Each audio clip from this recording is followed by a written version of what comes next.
Hi, my name is John Jackson. I'm standing here right before this historical plaque near Rockport Boat Harbor, and it talks about the Jackson family maritime companies. I'm actually a fourth generation Jackson that was in the seafood business. My my grandfather and his brother, Roy Jackson, my grandfather's name was Stephen Ford Jackson, partnered up actually beginning around 1906 in the property. And then after 1919, my great uncle Roy moved on, and my grandfather bought from him the property that's way back over my shoulder. Beyond those boats is the property that we're talking about.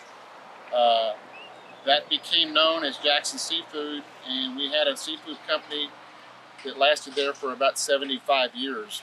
The last 17 years of that, I was involved in it after a college graduate came home and joined his dad in the family business. But going back to the beginning, my grandfather, Stephen Ford Jackson, who by the way was a mayor of Rockport at one time, founded Jackson Seafood Company. His two sons, Norval Jackson, who was my father, and his brother Jim Jackson joined him in the business pretty much after World War II. And during the 50s and 60s, the operation included a fleet of Gulf shrimp boats, a shrimp processing plant, an ice plant, a fuel dock, a hardware store, fully integrated business in the harbor right there in that location. Took up about 7 acres totally.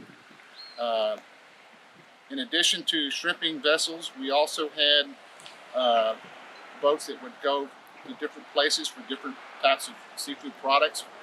We actually ventured out into calico scalloping in Florida in the late 80s. We spent the first part of the 80s working with the boats, scallop boats, a different kind of a boat, out of Newport News, Virginia, working for deep sea scallops.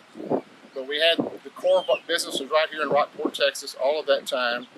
I joined the business in 1974. I was the only one of 4 children in my family who had an interest in the business. So I came home to join my dad and spent 17 years in it. It was a tough business though. The business did well in the 70s. Most of the boats that we actually built were built right next door at a place called Riceco. And some of our boats were built in Florida as well. But those boats were the core of the business. And through the 70s, as I said, we had a pretty successful building program and also profitable. But the 80s, it turned the other direction, and we spent a whole decade in the 80s basically trying to survive. We were in survival mode during that period of time for a lot of reasons, but I covered it all in a book that I wrote years ago.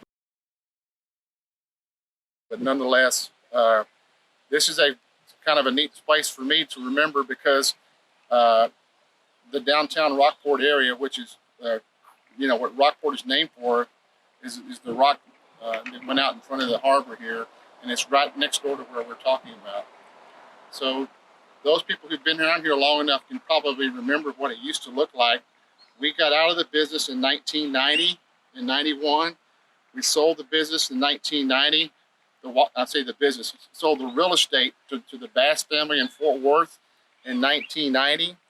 And then after that year, we spent the next year liquidating our vessels to get out of the business.